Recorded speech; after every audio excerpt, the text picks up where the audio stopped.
Good morning, good afternoon, good evening, regardless of wherever time zone you are in, particularly to those who are attending our side events online.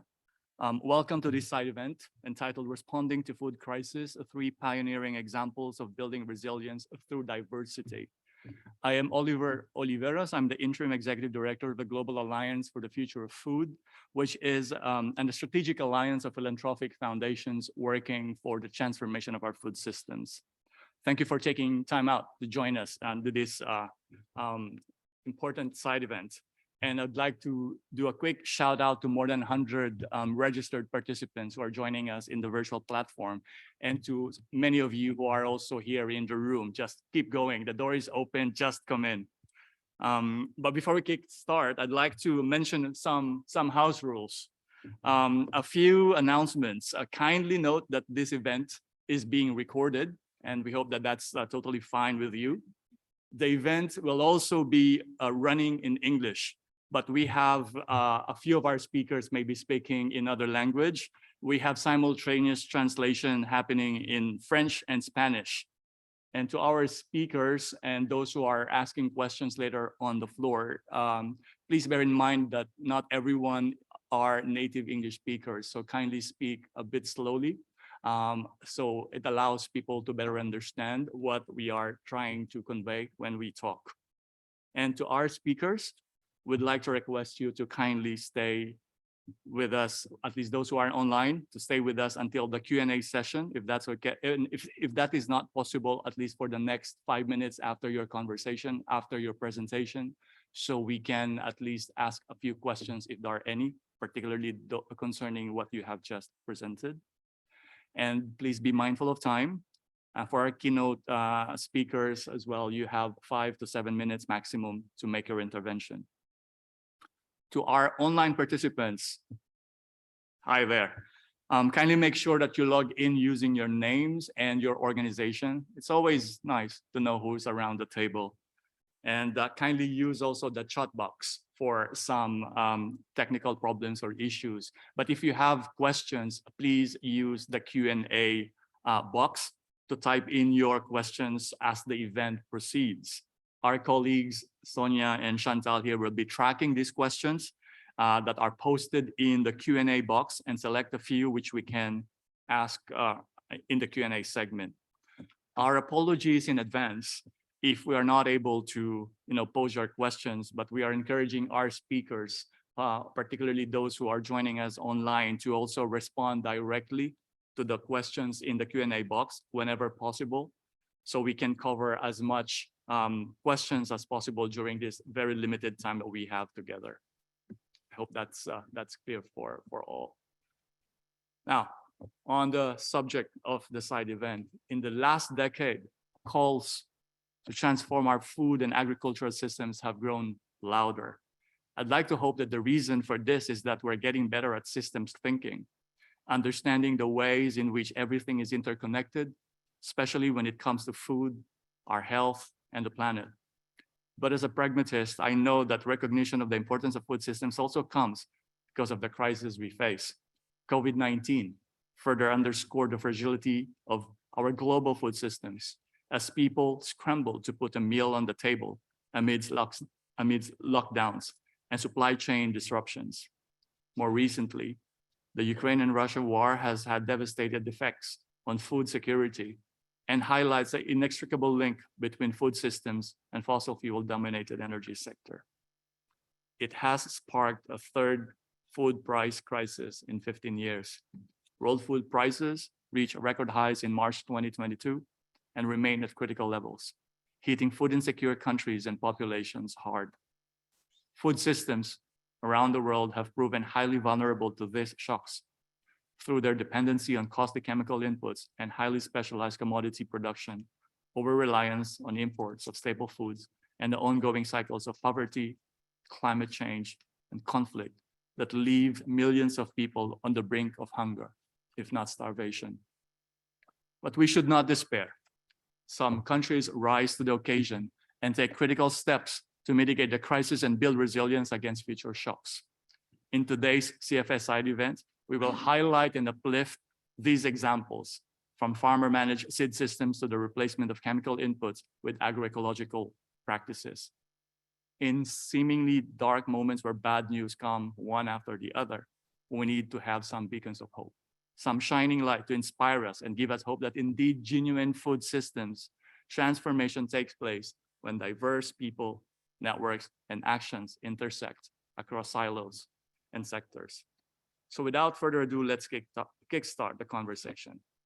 I'd like also to mention that we initially have three keynote speakers today, but we've received a last-minute regret from the Tanzanian Minister of Agriculture that he won't be able to join us due to last-minute changes in his schedule. We'd just like to recognize that and thank the Minister for trying to make time for us today. But let me give the floor to our first speaker, who is joining us live in Mali via Zoom, and he will be speaking in French. So to all of you out there, kindly use the language option of your choice in your Zoom account. And our speaker will talk to us about building resilience in Mali by replacing chemicals with biological inputs. Je souhaite la bienvenue à Monsieur Amadou Cheikh Traoré, conseiller technique au ministère du Développement rural au Mali. Monsieur, vous avez la parole. Merci bien, Monsieur le Président des Sciences. Moi, je suis Amadou Cheikh Traoré, conseiller technique au ministère du Développement rural. Merci de m'avoir donné cette opportunité de partager l'expérience du Mali en termes d'utilisation des intrants biologiques à la place des intrants chimiques. En fait, je voulais au départ rappeler que le Mali a un cadre institutionnel favorable. La loi d'orientation agricole, dans son article 3, je rappelle, dit clairement, à travers la politique du développement agricole, que le but visé est de promouvoir une agriculture durable, moderne, compétitive, reposant prioritairement sur les exploitations agricoles familiales reconnues, sécurisées à travers la valorisation maximale du potentiel agroécologique et des savoir-faire agricoles du pays et la création des environnements propices au développement des secteurs agricoles. Pourquoi je rappelle ça?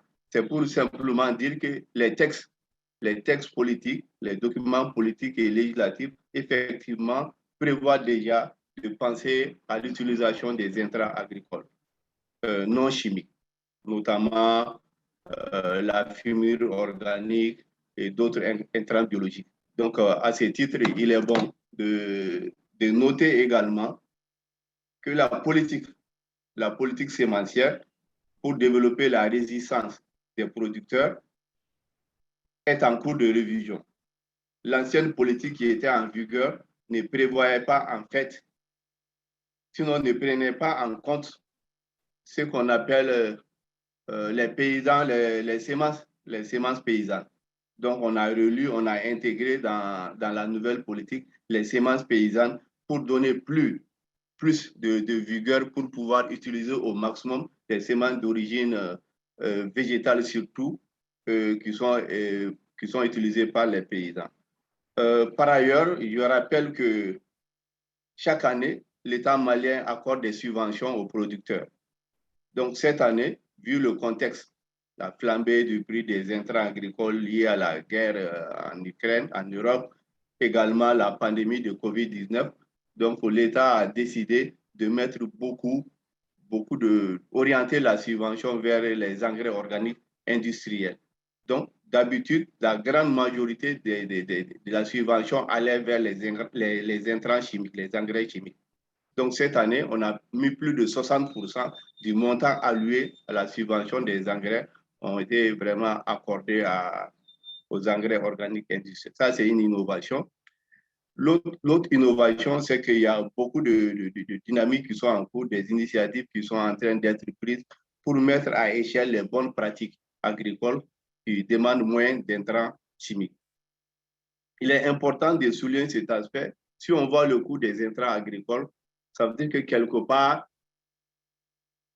l'utilisation, si on continue à utiliser les engrais chimiques au même niveau, ça veut dire que le coût d'exploitation va être très élevé.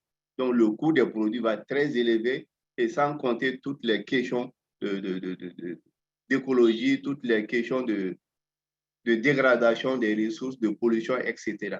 Donc, c'est une opportunité qui est ouverte pour aller vers une transformation en profondeur, une transformation durable de l'agriculture en allant sur les bonnes pratiques agricoles. Il y a des pratiques qui existaient déjà.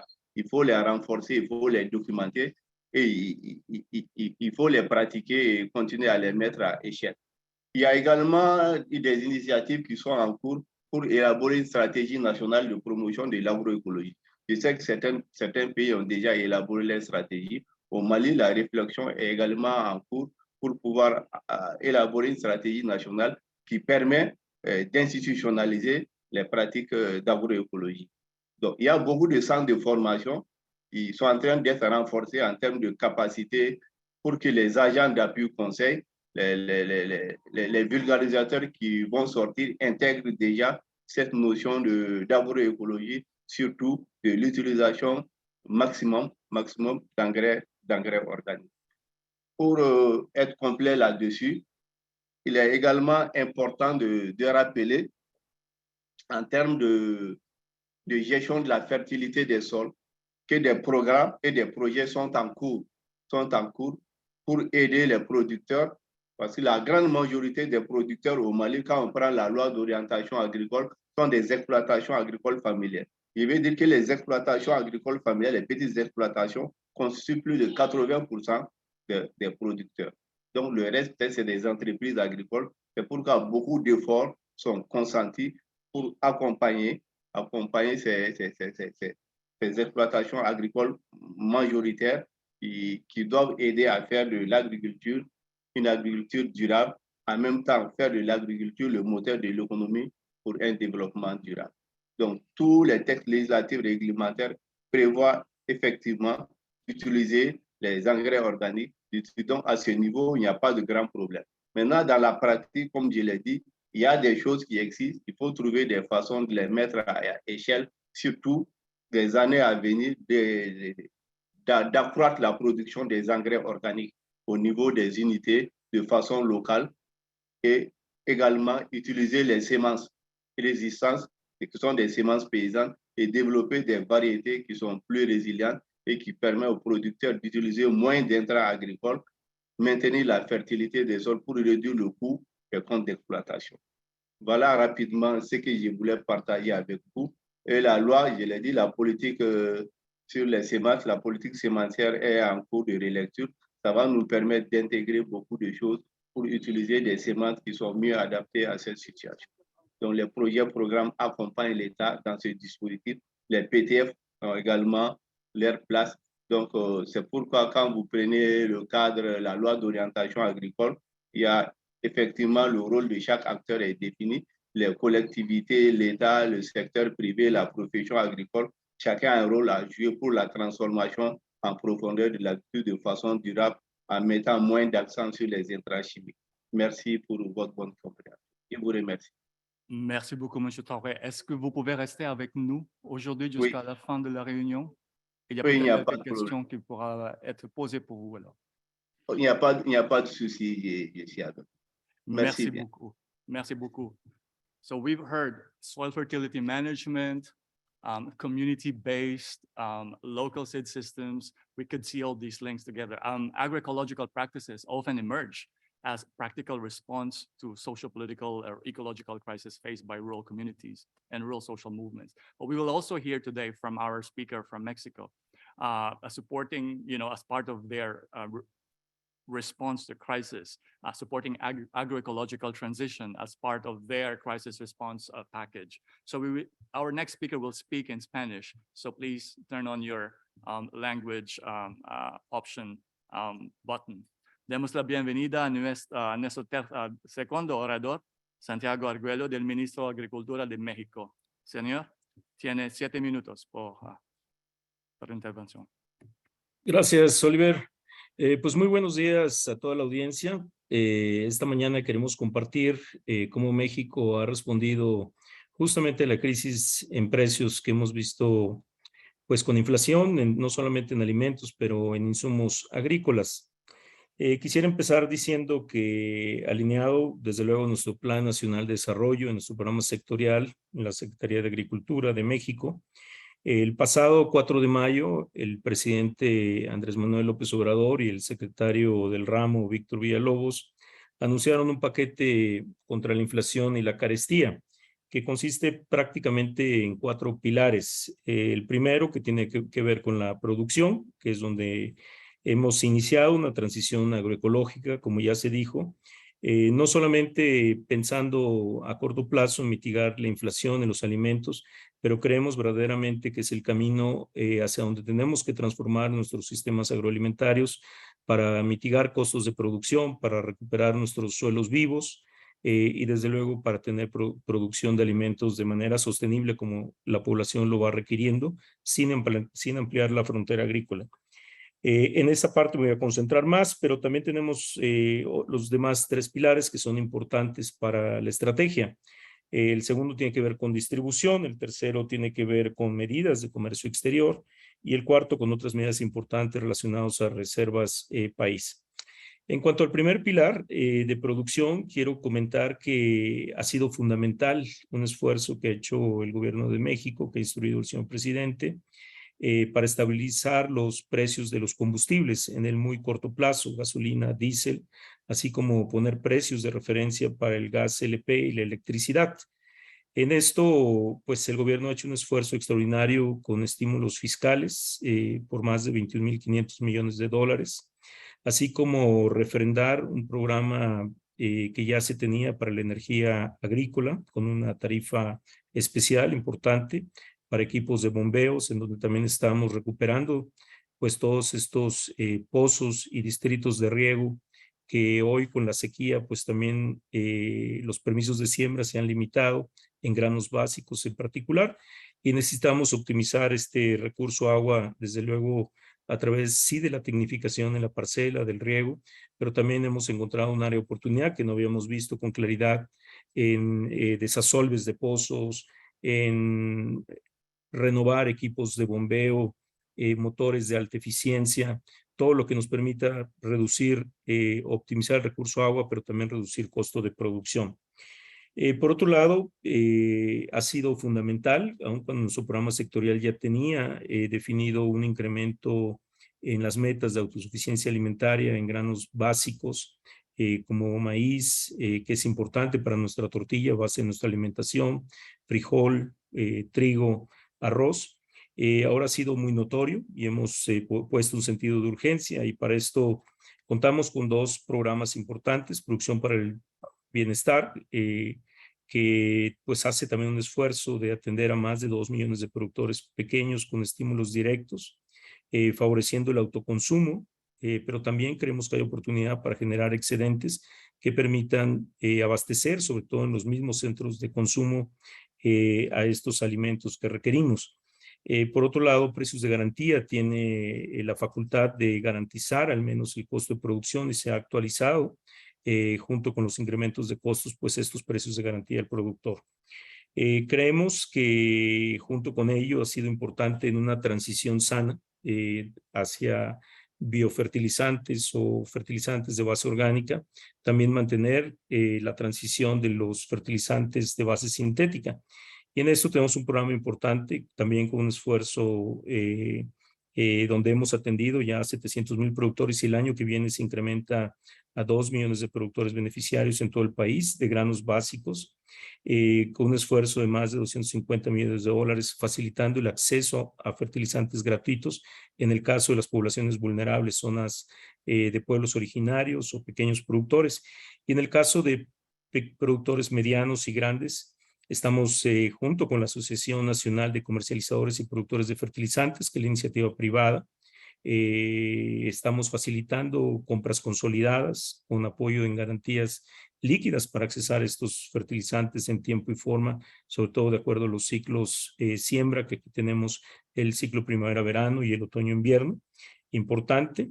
Y dentro de esto, pues reconociendo que de 6.5 millones de toneladas de fertilizantes que hoy consumimos, el 30% lo producimos de manera nacional, pero el 70% lo seguimos importando. Eso también ha detonado una nueva estrategia por parte del presidente de la República para incrementar hacia el 2024 la producción de fertilizantes de manera pública y privada hasta un 60% de este requerimiento anual. Todo esto de la mano con una estrategia nacional de suelos para la agricultura sustentable, donde desde luego estamos enfocando todas las buenas prácticas agrícolas, enmiendas, sincronizando fenotipos de semillas también resilientes a los diferentes cultivos, a su nuevo potencial productivo que hay que reconocer, de una frontera de 26 millones de hectáreas en el país. Reconocemos que hay cerca de 5 millones de hectáreas que tendrán que ser reconvertidas a su nuevo potencial productivo y en donde también estamos utilizando cultivos nativos como el amaranto, que puede ser un buen sustituto gradualmente también del trigo, y en eso tenemos una alianza con un programa de FAO, un producto, un país. Y bueno, desde luego nuestro programa nacional de semillas que busca incrementar la superficie sembrada con semilla certificada para garantizar la viabilidad y sobre todo la resiliencia pues, que el campo requiere y sobre todo los pequeños productores. Todo esto es una transición agroecológica basada en ciencia, en experiencia campesina, pero como dije, de manera gradual, importante porque nos preocupa que se nos caiga la productividad en un caso dado. Y bueno, y otras estrategias que son importantes como la distribución, que tiene que ver con esquemas de seguridad en carretera, no incremento a peajes, no incremento a tarifas ferroviarias. Por otro lado, las medidas de comercio exterior, el presidente lo ha dicho, estamos en un comercio completamente abierto para facilitar el intercambio comercial, reconociendo que hay que también llevar excedentes donde hay déficits, no solamente en el mercado doméstico, pero también en el mercado exterior. Y recientemente, el 5 de octubre, el presidente hizo un refuerzo, este paquete contra la inflación y la carestía, de nuevas medidas para asegurar que la canasta básica de 24 productos, muchos del campo prácticamente, entre pecuario, agrícola, logramos una reducción junto con una alianza privada, donde se involucran a las cadenas de autoservicio. Aquí tenemos una asociación que es la ANTAP, donde están Walmart, etcétera, y con ellos poder reducir en un 8% como meta el precio de esta canasta básica en el inmediato plazo. Esto creemos que la inflación que hoy tenemos de un 8.7%, creemos que el mes de septiembre ya se topó y empezaremos a ver un decremento, sobre todo en esta canasta básica. Es poco el tiempo, pero desde luego aquí estaré para responder preguntas. Gracias.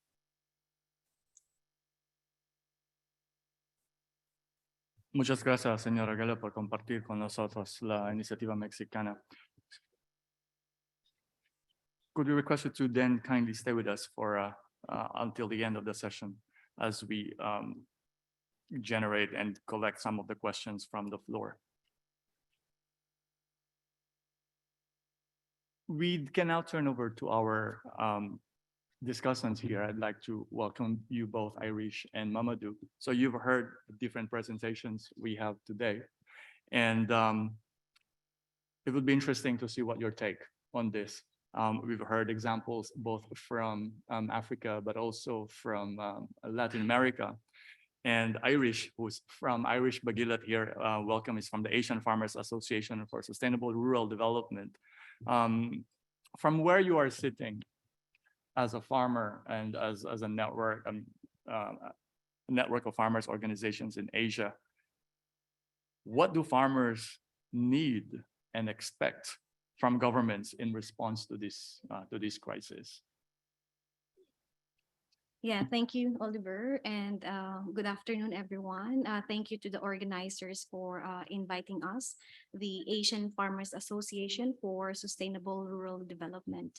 So I'm here on behalf of my organization, as well as other farmers organization and civil society organization in Asia Pacific, whom we work with in various mechanisms and spaces, such as the Farmers Forum that engages with other UN agencies. And before I respond to your question, Oliver, I would like to say that AFA is an alliance of a national farmers organization, 20 national farmers organization from 16 countries, with a total membership of around 13 million small-scale women, men, farmers, producers that engage in crops, livestock, fisheries, forestry, herding, and pastoralism. And as I have mentioned, we further collaborate with other farmers organization at the international and regional level. So before I respond directly to the question, I would like to stress that even before the pandemic and the war, we, the smallholder farmers, peasant farmers, fishers, pastoralists in Asia Pacific region have been facing multiple layer of crisis where we, men, women, young farmers are affected and are coping differently. And many of us continue to lose control of our lands, our seeds, waters, forests, and that the cost of continue to rise and has been, rising so much with the crisis that we have now. And on top of that, we all know that Asia Pacific, the farmers in Asia Pacific are very much affected and threatened with climate change. We almost are losing everything that we have with climate change. And for us, the farmers organization, we also say we agree that both the pandemic and the war have exposed the fault lines of our current agri-food systems, which are being ignored by a number of governments and food system actors to our detriment. And therefore, with that context and with our realities, we need the support of our government in terms of policies, incentives, financing, and we need the support of public research institutions in terms of participatory research and innovation and the recognition of our indigenous food systems and the role of indigenous food systems in nourishing communities. So together with our members and partners in Asia Pacific, we have organized a number of consultation, and I want to bring in the following demands from our governments, and this also would reflect the needs that we have. So first and foremost, we call on our governments to implement coherent short-term and long-term responses to the crisis with the goal of transforming our current food systems, which the civil society and indigenous peoples mechanisms have been emphasizing.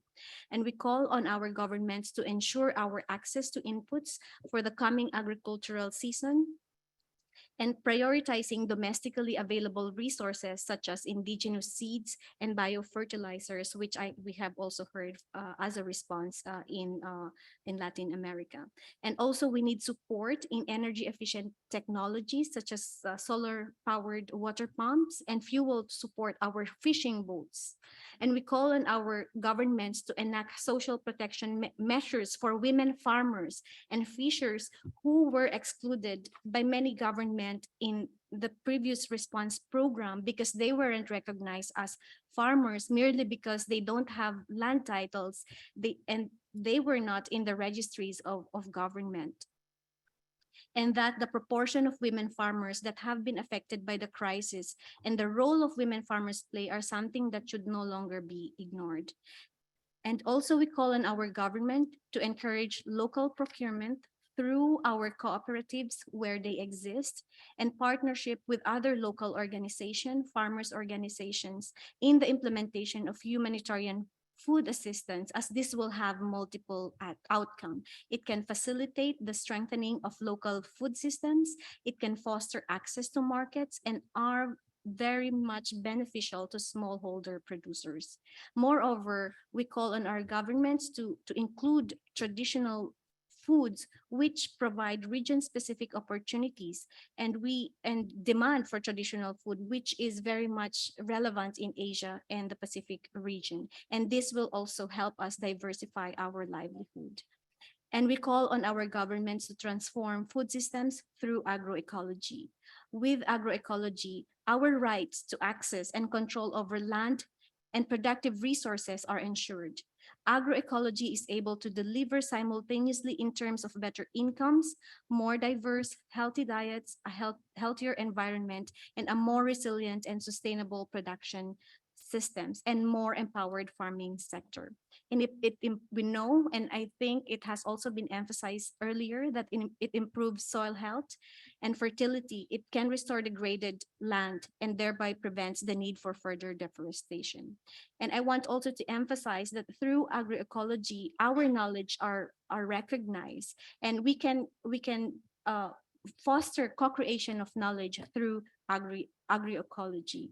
And also, I want to emphasize that in Asia Pacific, our diets has been, it has been diverse, but we all know that through the current, agri-food system that we have, many of our indigenous foods have been sidelined and has almost become, called, we even call them now forgotten food. And as farmers organization and cooperatives of family farmers and civil society in Asia and the Pacific region, we articulate our commitments to continue supporting our members in the region as they cope, mitigate the impacts of crisis, and adapt to the changing climate. However, we call on our governments to invest in our organizations and in our cooperatives so we can increase our capacity to govern, manage, and sustain our organizations, our enterprises, and so we can further the services to our members, especially during crisis. And we also call on our governments to support us, our organizations, cooperative, to be conduit in providing easy access to services and financing in times of crisis where financial institutions are very much reluctant to take the risk. And lastly, we would like to call on our governments to implement the UN Decade of Family Farming. This decade is very important to us, given the multiple crises that we continue to feel and has impacted the quality of our lives. The Global Action Plan of the UN Decade of Family Farming recognizes the multidimensionality of family farming. And when effective policies and programs are enacted, family farmers can provide utmost contribution to addressing the crisis. I want to end there. Thank you. So Irish, very quickly, you have that call to governments. What responses have you seen so far? Something that is promising. What are you getting? Thank you for the follow-up question, Oliver. So as I have mentioned, we have done series of consultation with our constituencies from including the Pacific. And yeah, to be honest, so far, we have seen, we have seen the same response as it has been before. I mean, we are in a very different context now, but so far, the policies that we have seen, it's very much the same as the responses that we have seen in the past. It was already mentioned, subsidies to agriculture, cash assistance to farmers, and these programs, as I have mentioned, has not even impacted women farmers in many countries. However, I just want to highlight that we also have we have seen good cases. For example, in the Philippines, development agencies and local governments were able to partner or have partnered with cooperatives on food procurement and in delivering food assistance. So we do have cases where where cooperatives were able to be effective partners with government agencies. And yeah. Thank you. Thank you for sharing that. I hope we will have a little bit more time later on for others to share and ask a little bit more questions on that one. From Asia, we move to West Africa, Mamadou. Mamadou Goita of the International Panel of Experts on Sustainable Food Systems. Welcome. Content to revoir, Mamadou. You've heard the intervention from the Malian Ministry of Rural Development. Just want to have your take on what you have just heard, and can you give us a broader perspective in terms of what West African response to the food crisis is? Thank you very much, Oliver. And then we have been publishing as iSped Food a report. Thank you. So we have been publishing a report on what we have been calling another perfect storm, trying to describe some of the structural causes of why we are having this situation so far. That is also linked to the current crisis, but also the two others that happened in 15 years. We had three main crises that impacted the food system. Why? Because there are these four structural elements that we have been highlighting. First one is the food import dependency. So we have been highlighting how those countries that are really importing food are affected by what is happening. Secondly, the path dependencies in production systems. Those are also one of the key points. The third one being the OPEC dysfunctional and speculation prone grain market. And the last one being the vicious cycle of conflict that we have, climate change, poverty, and the other element that we have been highlighting. So it's very useful, and I will advise all of you to read this report that try to just to broaden in some cases what is happening actually and what can be the way forward. Having said that, for the case of Mali that have been highlighted by Amadou Sheikh Traoré, you will see that there is really a good step that has been done by the government in terms of policies first, because the baseline for all that should be on the how the policies are really not only recognizing agroecology as a perspective, but also how it's linked to the program that exists so far. Some of the key points that I will add to what he has been saying, because he didn't have enough time to mention this is the training side. Actually, IPER de Katibgu, that is the agricultural and cattle and fishing training center at the university, has a program, a master on agroecology. And in this matter, there are farmers who are contributors to teach to the master degree students what is agroecology and what is based on. So this is something that is to say that it's also open academics to the perspective of agroecology in the country. The second thing that I want to add to what Traoré has said is that for the first time, there is a farmer training center, the Nyelening Training Center, agroecological training center, that have been registered as official professional training center. And this center is working on organic fertilizer production, but also all the biopesticide training and innovation system that is delighted also supported by the government. So to say that there is a strong willingness today of the government working on the agroecological perspectives, and this is the reason why he has been talking about the strategy, the national strategy that has to be developed. So in addition to that, we have a University of Social Science and working also on the analytical side of agroecology. So this is something that I want to add to what Amadou said. There is a national platform that is hosted by farmers organization, and the government officials are participating to it with the parliamentarians and all the other officials also participating to that. So having said that, West Africa, yeah, if you look at what is going on actually, there are some perspectives that are very interesting. Senegal having now a Ministry of Agriculture and Food Sovereignty. That is a new perspective that in this country. And secondly, that also the Minister of Environment is also adding ecological sustainability in its mandate, just to push it forward. In the case of Mali, but other countries, we have what we call in West Africa the 3 lines of defense. And this is the reason why this crisis shouldn't impact in the way that is impacting actually West Africa. Why?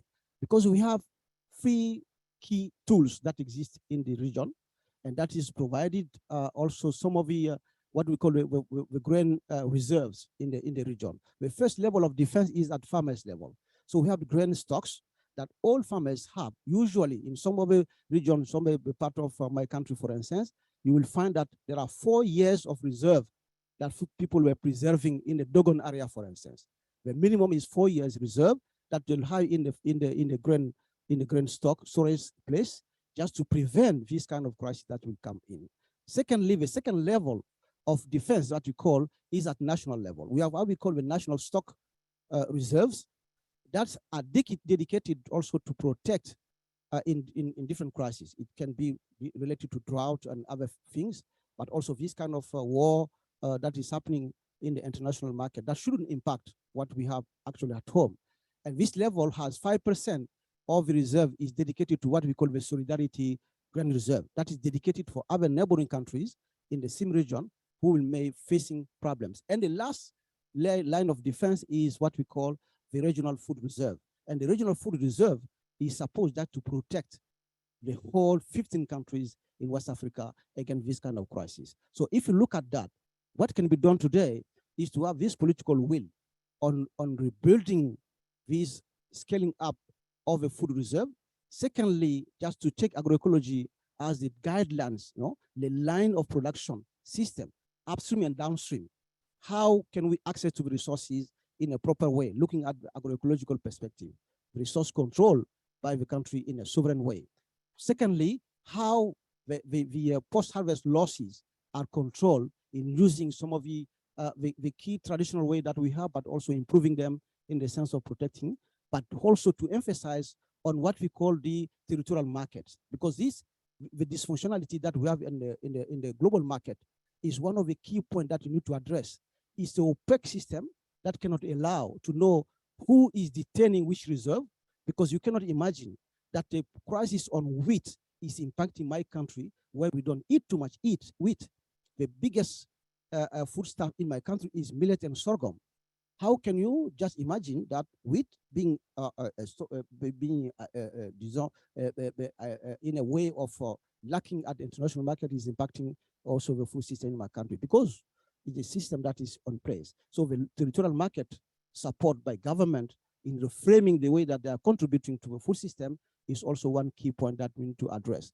And last not one, the consumption habit of most of these countries have changed, and we need to come back. We take countries like Senegal. People think that millet, that rice is a traditional staple food in Senegal. It's not. It's a very new change in the habit, the eating habit in this country. So how can we address this system in a sustainable way? The production system, the consumption system, but also the market reorganization system to allow this market that is really providing food for those who are not producing to be more viable, and also to have support from the government. So it all depends on the political will, in addition to supporting with very strong programs what is happening actually in these countries. Thank you, Mamadou. We see that Mr. Traore has opened his camera. Maybe you would want to react very quickly to what Mamadou has just said, Monsieur Traore.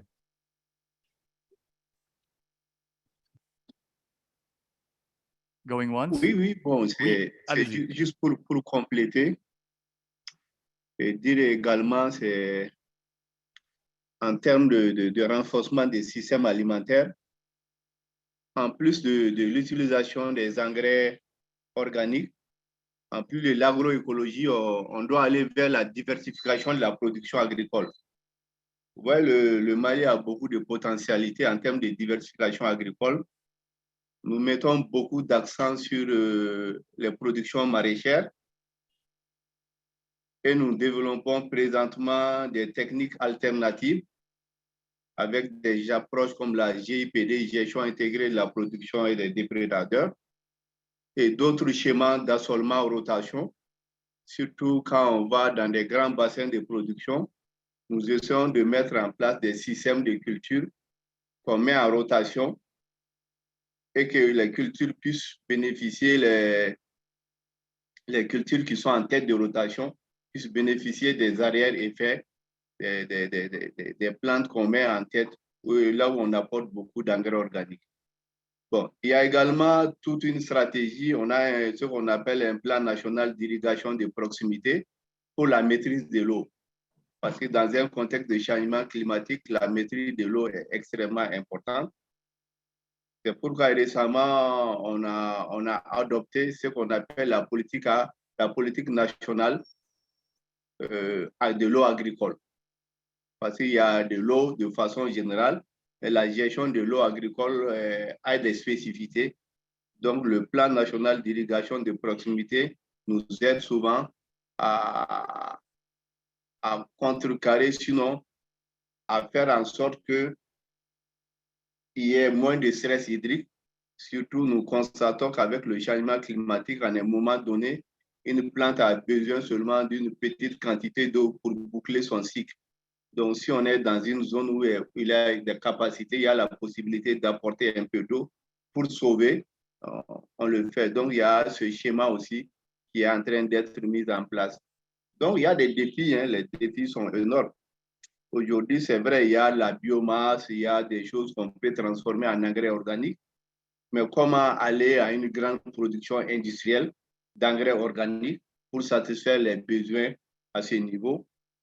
Il y a toute la recherche qu'il faut accompagner pour avoir des intrants biologiques en termes de pesticides bio, en termes de fertilisants bio, etc.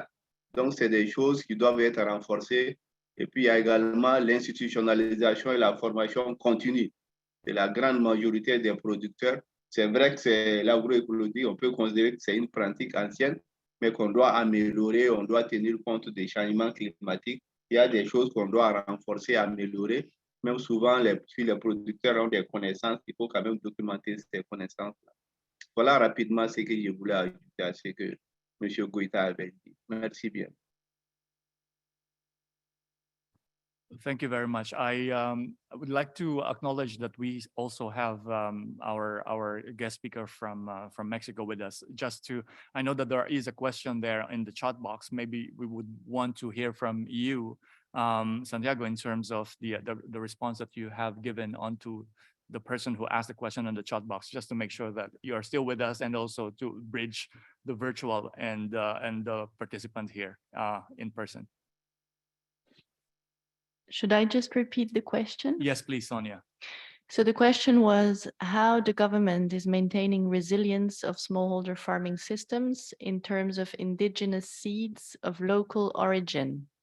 Are there any initiatives in controlling or monitoring genetic modification? And that was the question posed to Mr. Santiago Arguello. Over to you. Sí, gracias.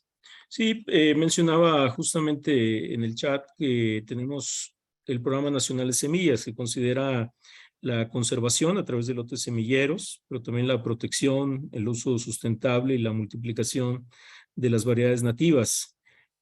También donde es requerido, como es el caso del frijol o el café, tenemos un programa que le llamamos refrescamiento de semilla, que busca recuperar la pureza varietal, el vigor genético, y mejorar desde luego la resiliencia y la productividad con las variedades tradicionales que los productores pues han venido cultivando desde años, pero que pues la degeneración genética han perdido pues todas estas atributos.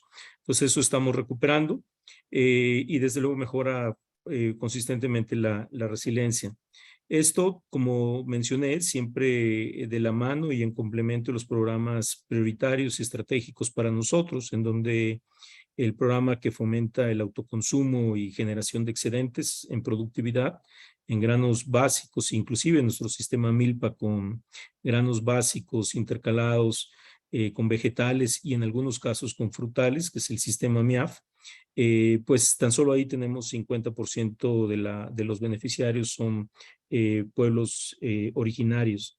En el caso de fertilizantes es un 35%, entonces tenemos una alta incidencia como parte de nuestra política pública de atender estas poblaciones vulnerables y mejorar su resiliencia, su productividad, no solamente para su autoconsumo, pero también para generar excedentes en los mismos centros o lugares de consumo.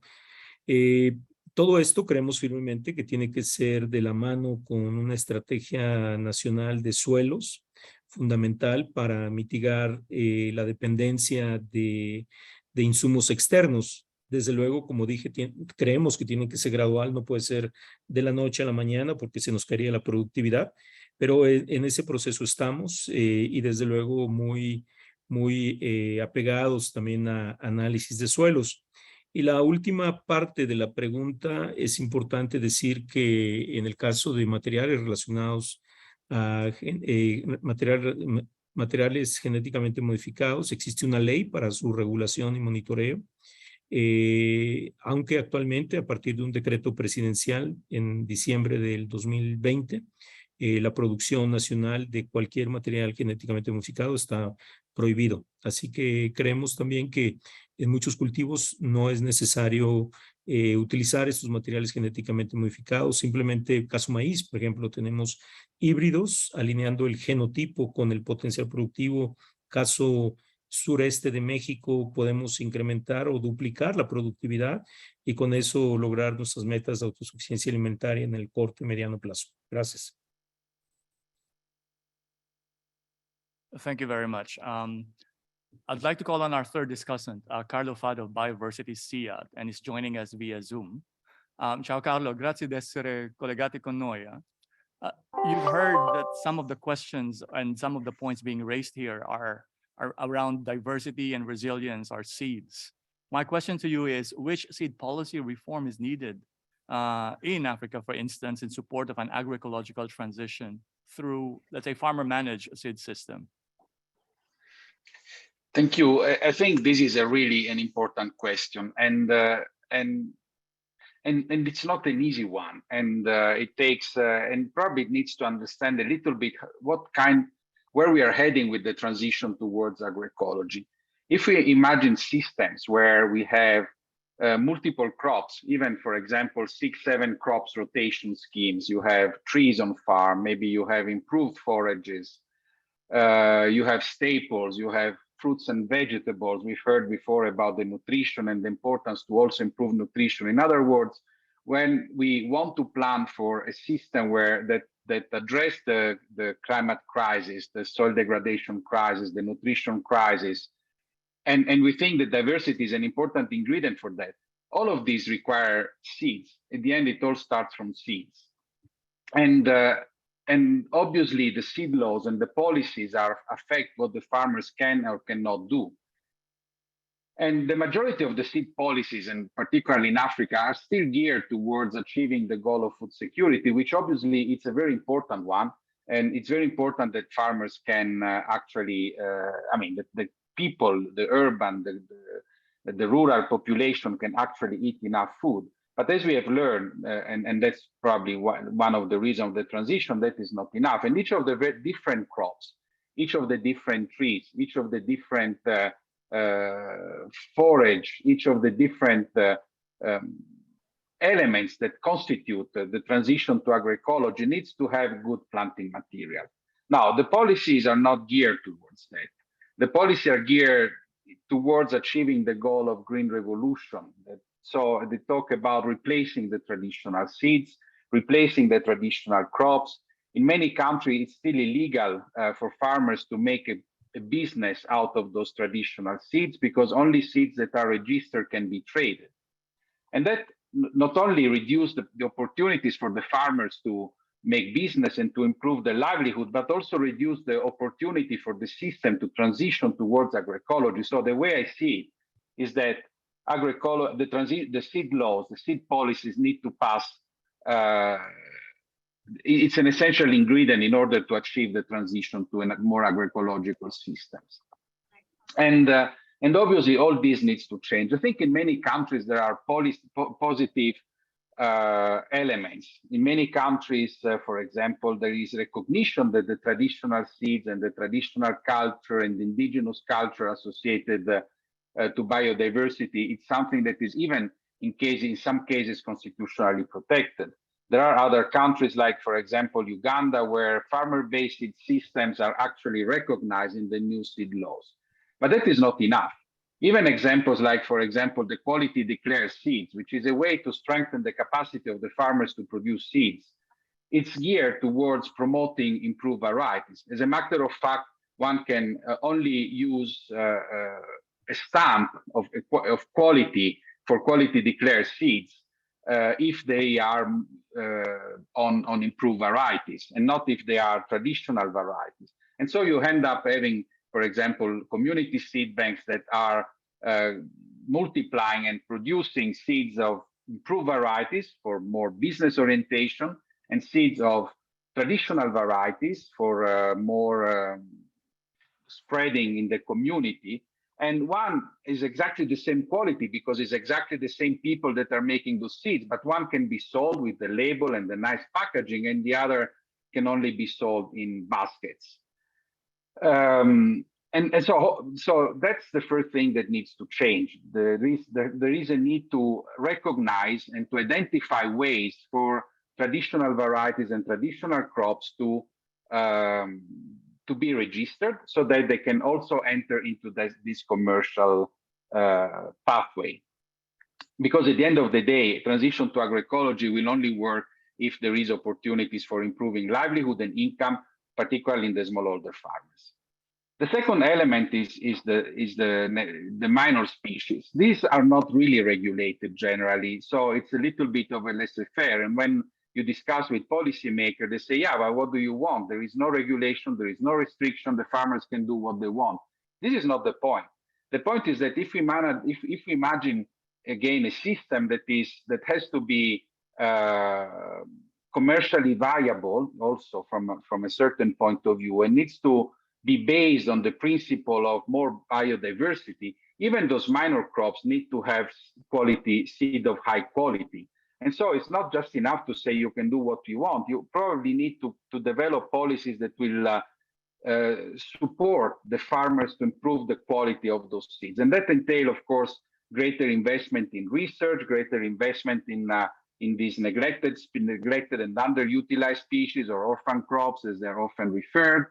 And it entails an active support to the communities and to the production of those seeds, even when there are species that are not commercially viable, because that's the other point. Maybe the private sector engagement in all of this is very important, but at the end of the day, there are some species, some crops that may not be commercially viable because the farmers can multiply the seeds year after year, and they can adopt different strategies. So that is not in the interest of a company to enter into those kind of businesses.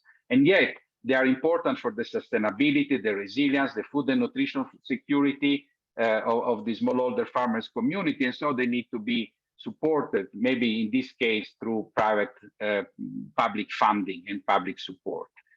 So that is, so in a nutshell, what kind of seed policies are needed? First of all, there is a need to identify the mechanism and tools that are required to register traditional varieties. I must admit that I'm not so much in favor to just open it up to everything. I think there is to be some criteria different from the one that are for the DUS that are used for the improved varieties, but there has to be a way to characterize morphologically, agromorphologically, these varieties before they can be commercialized. A sort of catalog of traditional varieties, I think, is essential, and that needs to be defined with the regulators and with the developer, those who are in charge of developing standards in the different countries, like, for example, CFS in Kenya. Because that will also protect those varieties against biopiracy, will be a step towards protecting farmers' rights, and it's not the far west that we're aiming. So there is a need to develop a policy around this topic. And then there is a need to develop policies around the research around seeds and neglected species, so that it can really, the farmers can really be supported in producing quality seeds for crops that are minor, that play maybe even a smaller role in the production systems, and yet they are maybe very nutrient rich, and so they are still essential for nutrition security. And finally, one, I think, important gap is on the tree. I think there has to be much more capacity for research on tree seed systems, which is probably one part of this, and tree integration of trees on farm, agroforestry is an essential part of agroecology. And so there is a need to develop opportunities for the identification of proper seed stock, so that the quality seeds for and then quality seeds for trees can also be developed. Thank you very much. Thank you very much, Carlo, for your perspective. I'm seeing on the floor Fergus Sinclair of Agroecology Coalition. You've mentioned earlier, Carlo, that it depends on the vision of agroecology, and I'm just want to give the floor very quickly to Fergus, just to talk to us a little bit about this Agroecology Coalition. What's its vision, and what are you trying to do within this initiative? Over. Thank you, Oliver. Well, just a quick update, because as you know, the coalition is very much a child of CFS. It came about and sort of started emerging during the UNFSS last year. Now has 40 countries who are signed up, and they're signed up around a declaration which includes the 13 HLP principles that, of course, incorporate the 10 FAO elements. So it's a very clear coalition of the willing, and I think that that's really important. Those 40 countries from across the world, including 3 regional bodies, that's the European Union Commission, the African Union Commission, and ECOWAS are members. So, and then about 80 organizations, including all of the main UN bodies. So it's a really sizable coalition. But the important thing is, because it's voluntary, people can really start moving and taking action. And I think that's one of the really significant aspects. We all saw the extent to which the HLPE recommendations on agroecology and other innovative approaches got watered down between the report and the policy convergence process, which is, you know, quite natural when so many different perspectives have to be taken into account in order to agree on text. And we're seeing the same thing in the Coronivia process now in UNFCCC. So the fact that you've got a group of countries that are prepared to take agroecology forward is really exciting. And it means that you can make a lot of progress quickly, and then others can follow when they see what is happening. There's now a steering committee, which has representations from the 4 regions in terms of countries, and then from the different constituencies in terms of philanthropic, indigenous peoples, organizations, and so on. Just quickly coming back from the symposium, the FAO symposium on food transformation in Asia Pacific, I was really excited by the progress that's being made in a number of countries in Southeast Asia. Cambodia and Sarath Chan will be talking in the plenary, the special session on Thursday at about 11:20, I think, Rome time, about really exciting progress that they're making in intergovernmental sort of coordination of agroecology transition. And then there's exciting things in Laos, in Vietnam, that are really moving things through. And just to remind people, there are 5 working groups in the coalition, one on policy, one on research and innovation, that is now just started tracking the implementation of the CFS policy recommendations across member countries. And then the public and private investment group that has a tool and it's now applying to look at the amount of investment in agroecology, again, across countries and initiatives. And then there's the cross-cutting communication and advocacy, and very, very importantly, the implementation group. Finally, I think it's really nice to see that the evidence base, both for the interconnectedness of the global challenges that agroecology is facing, is really coming up. The paper, for example, that Charlie Outhwaite produced in Nature this year, showing how it's the intersection of climate change and agricultural intensification that causes large loss of insect diversity. And then the paper, which is really relevant for both what we heard about crop diversification in West Africa and what Carla Fado was saying about seed systems, was looking at across 30 trials, 25,000 data points across Africa and Europe, looking at how crop diversification with legumes is substituting for nitrogen fertilizer. And that really gives a solid evidence base for thinking about what is the most appropriate contribution. And Michael Fakhri, the special rapporteur on the right to food, has his first address to the UN General Assembly on the 28th of October. And his report mentions agroecology 46 times. and he recommends a just transition to agroecology as providing the way forward to the current food crisis. So there's a real lot going on,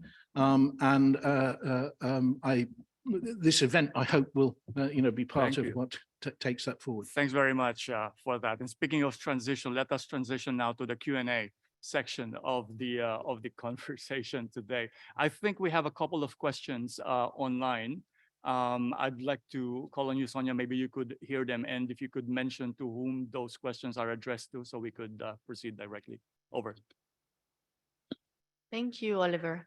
Yes, I would just like to mention that also in the chat, there have been a few comments, and especially towards farmer-peasant seed systems and their importance, and also the importance of consuming or consumers consuming the products stemming from such systems. Now, going to the Q&A, there are 3 questions I would like to take, which cover quite a bit of terrain. The first one being about coherence, going to Mamadou Goita. It's about Senegal. They mentioned that they have now a Ministry of Agriculture and Food Sovereignty in Senegal. At the same time, drafted a biosafety law, which gives green light to GMOs. It seems and undermines aspects of food sovereignty, it says in the question. What could be done to improve policy coherence in Senegal, as well as the regional level in West Africa? And maybe, because we have another question touching upon East Africa, we can explore a little bit both regions. Thank you.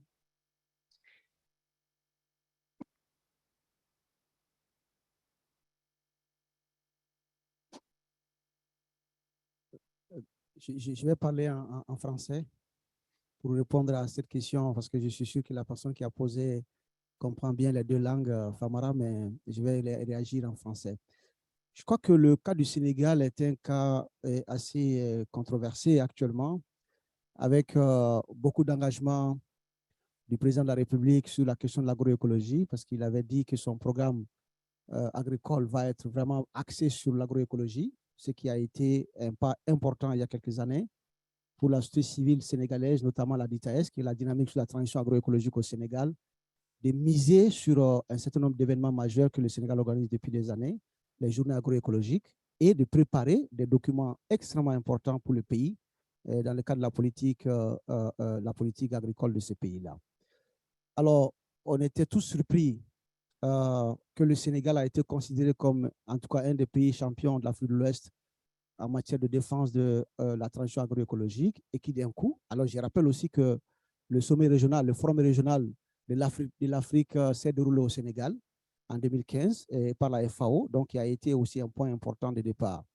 Nous avons été surpris tous de voir qu'il y a juste quelques mois, le Sénégal qui prépare, qui relie, disons, sa loi de biosécurité et qui autorise finalement l'introduction, non seulement la recherche, mais aussi pratiquement la commercialisation des OGM dans le pays.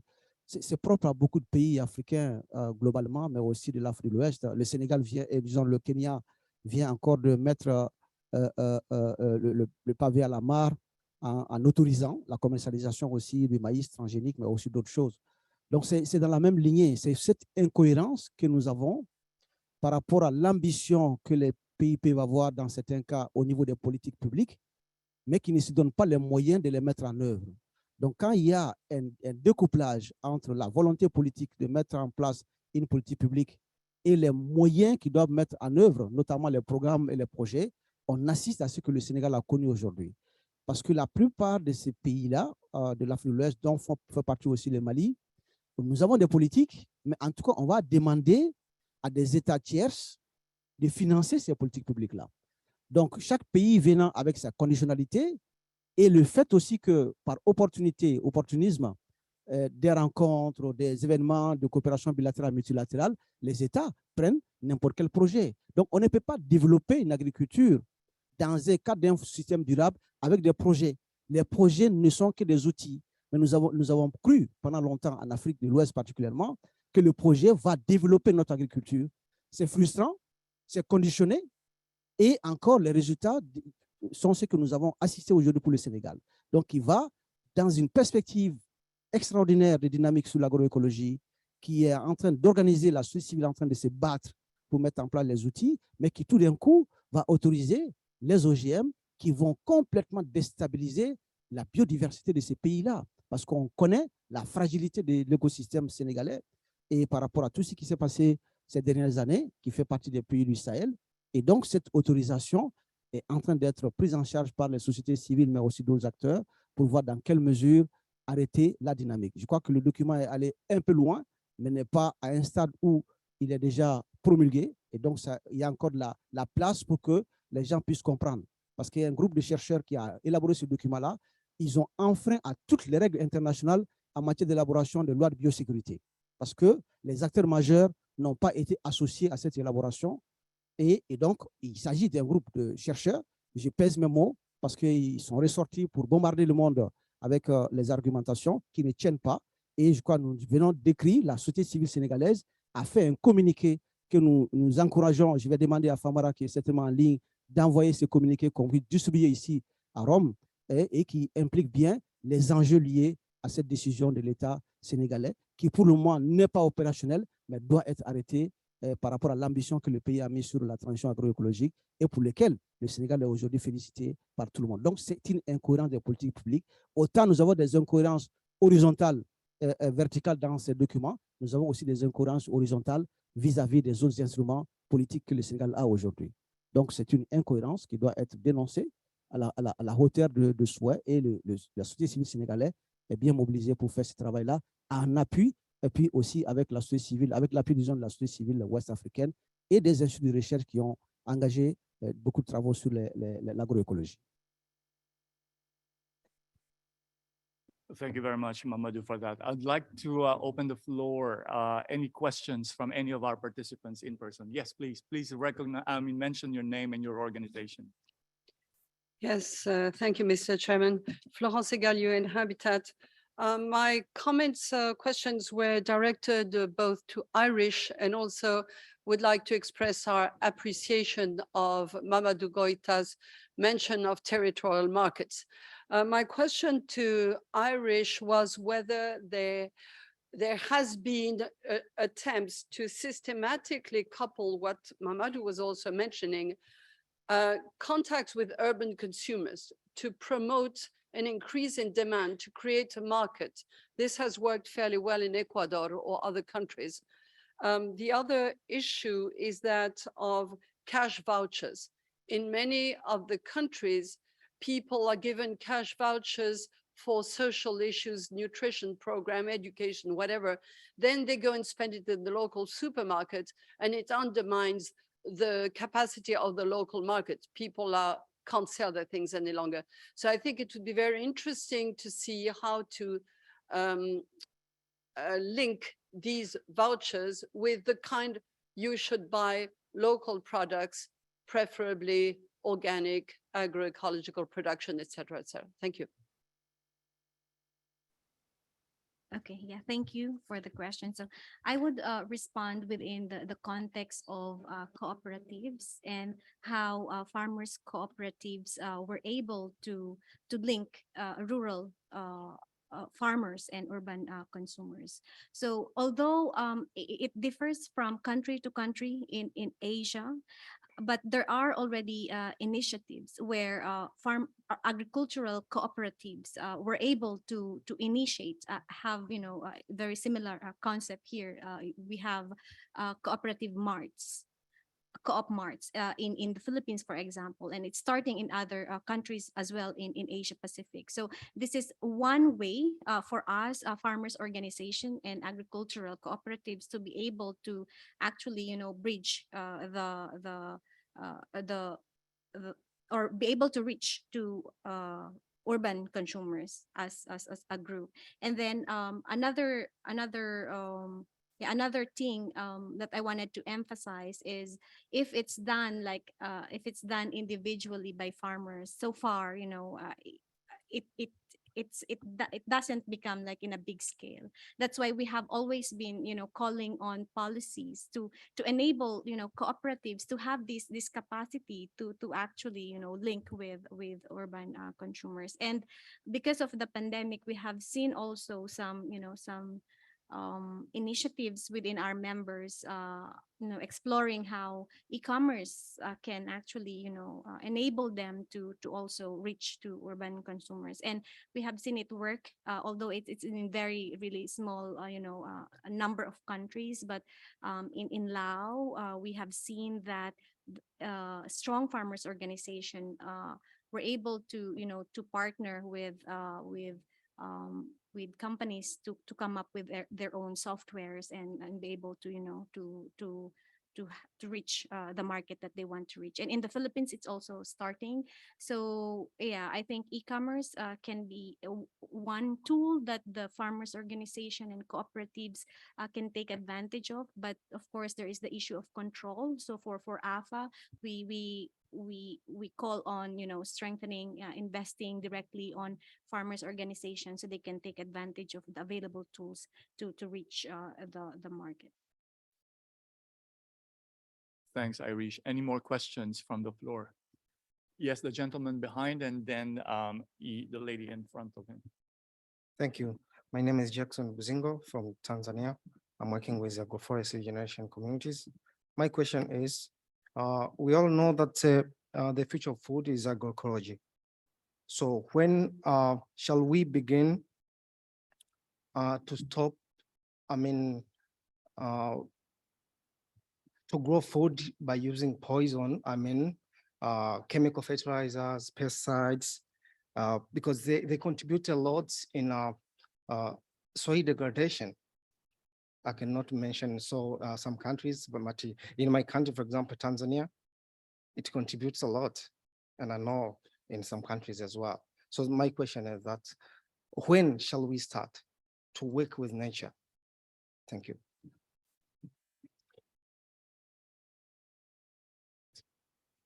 Yes, thank you, everybody. So my name is Clarisse Poramazina, and I work with the World Business Council for Sustainable Development.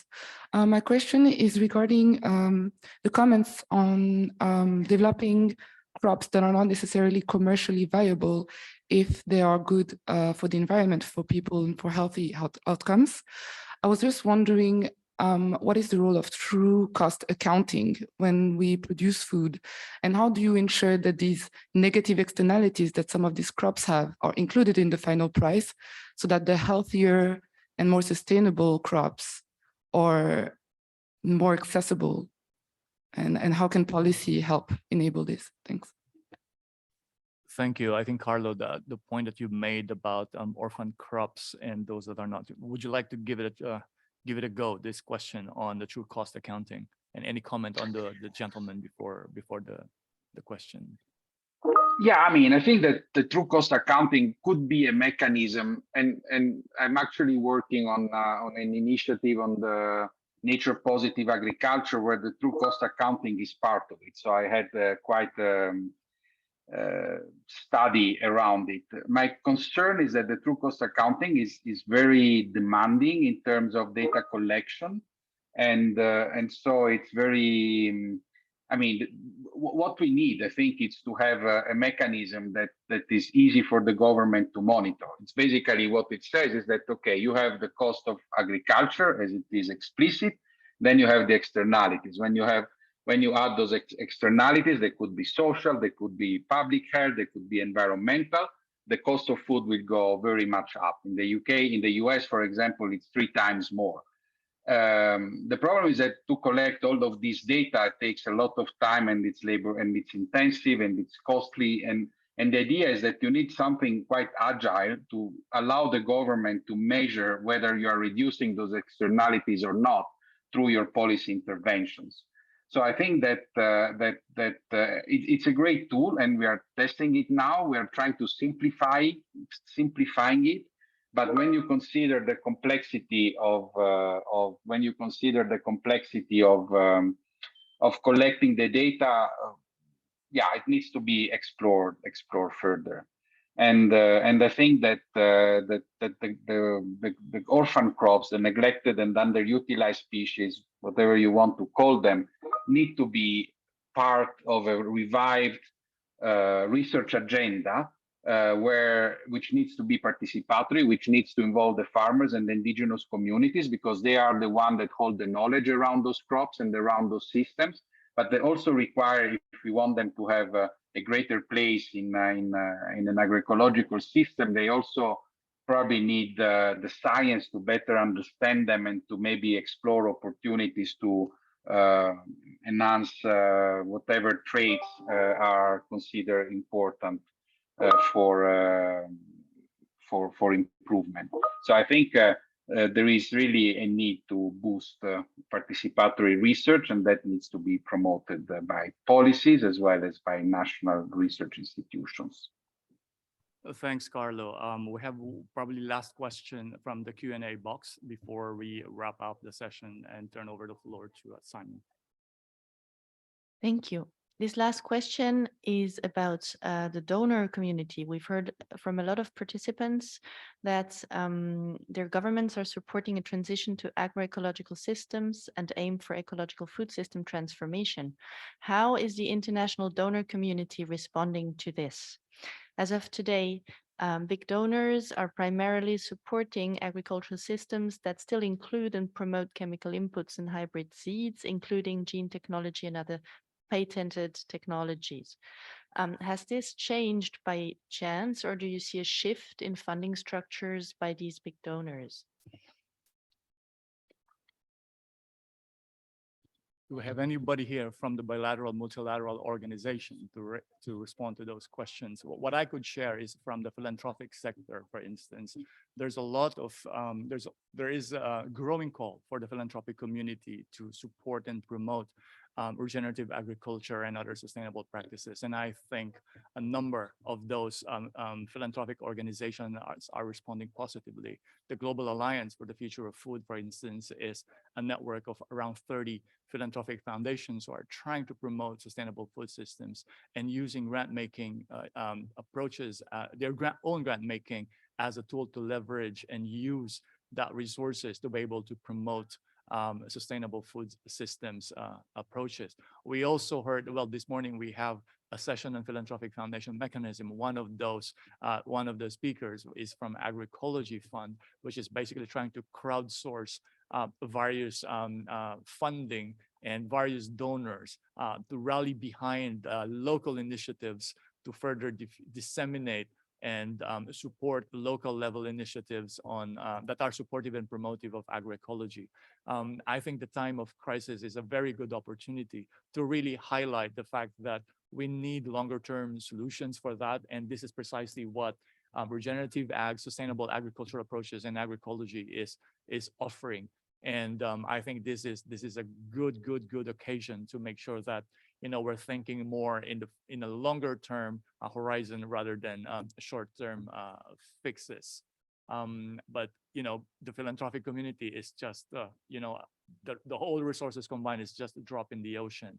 I think one of the biggest challenge here is how we are able to push our own governments, for instance, making them accountable for their own public spending that is related to agriculture.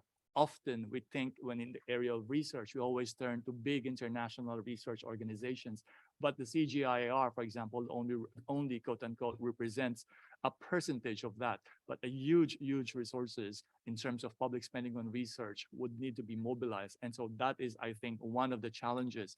And we should all be demanding as taxpayers, so our own governments, to really support and use public spending on research on things that are really addressing a longer term solutions. So at this juncture, I really would like to mention also that within the Global Alliance for the Future of Food, there are two principles that we try to promote as we call this promote sustainable food systems. One is resilience and diversity. Our food systems must be resilient so that they can both mitigate and adapt, especially in the light of extreme weather, economic shocks, and social disruption. This means that food is produced, gathered, processed, and consumed in adequate quality and quantity as part of a stable and sustainable systems, not contributing to increasing climate challenges. Our food systems must also nurture resilient human systems and social capital, keeping alive the values, traditions, and experiences. it must also be diverse. So we are able to protect and conserve the rich agricultural diversity of fishing grounds, forests, water bodies, aquatic organisms, pastoral lands, migratory routes, and plants and animal genetic resources and medicines, including crops, seeds, livestock breeds, and their wild relatives. It also means upholding diversity in healthy diets, markets, technology, and in local knowledge processes, traditions, and cultural heritage, all as pathways conducive to resilience and better farmer livelihoods, consumer well-being and health, and environmental protection. But let me stop there before I get carried away and turn over the floor to Simon for a wrap-up and next steps. Over to you, Simon. Yes, thank you.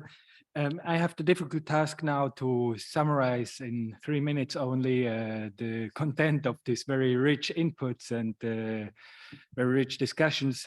Not sure whether I'm going to succeed, but I still give it a try. We are all aware of what the current crisis do to food systems with devastating effects in particular for the most vulnerable groups. We have seen the importance for states and other actors to come up with a swift reaction and efficient reaction to cope with that crisis.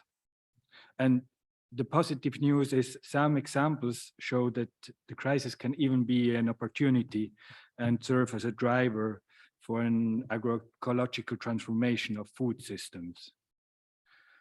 From Mali, we've heard Amadou Cheikh Traoré mentioning that actually the agricultural policy of Mali has been very much focused on supporting smallholder farmers and has a vision of ecological agriculture, had that even before. But now, through the crisis, this is a push for really implementing that aspect of the agroecological policy. And for instance, on a very concrete level, they are now moving away from subsidizing synthetic fertilizer and shift towards organic fertilizer, or to promote more agroecological practices. Then they are also revising the seed policies to better harness the potential of farmer seeds, because they are more resistant and less demanding in inputs like fertilizer and pesticides. Then from Mexico, we saw in the input from Santiago Aguela that in Mexico, there was kind of a mix of two levels. On one side, there were very fast and effective reactions to help to cope with the short-term effects of the crisis. So they had measures to buffer the shocks of the prices of fuel and fertilizer, for at least for the small-scale farmers.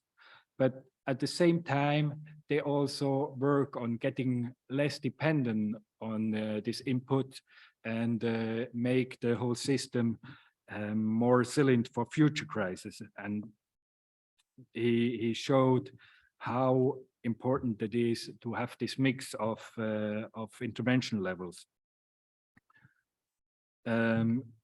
On this level, like he also mentioned, like the importance of organic fertilizer, and also again the importance of resilient seeds.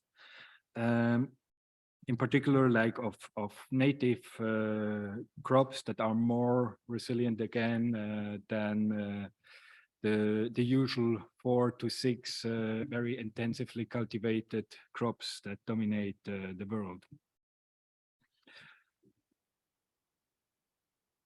Like in the discussion, we've seen that the high prices we observe for food is also obviously a chance for better income for farmers.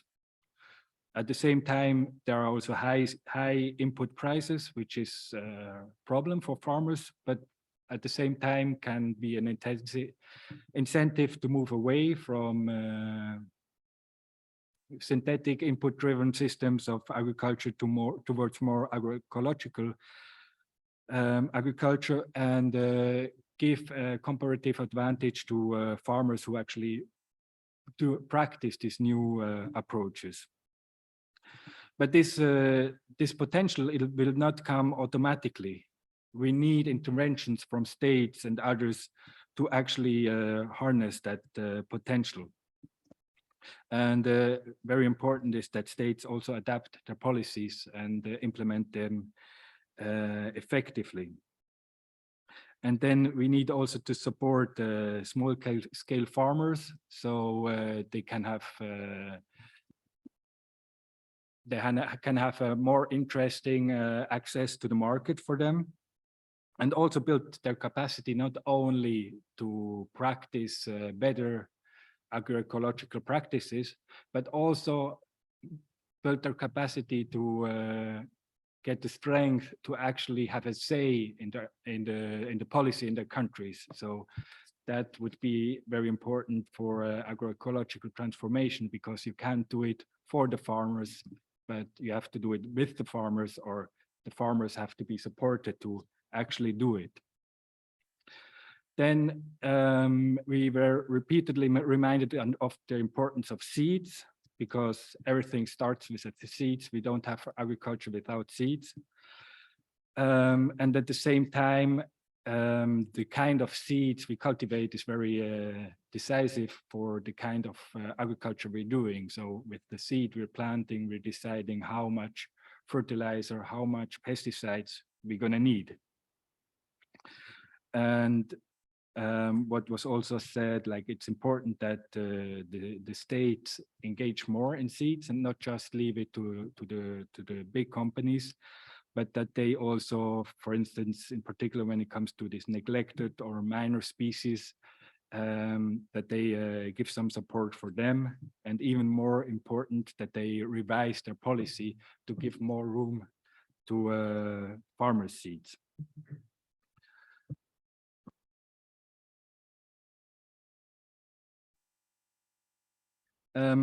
Lately, some 2 weeks ago, there was a seminar of a full day in Geneva with the title Agroecological as a Response to Agri-Input Scarcity, organized by BioVision together with FAO as part of the agroecology transformation. And they actually came to very similar conclusions.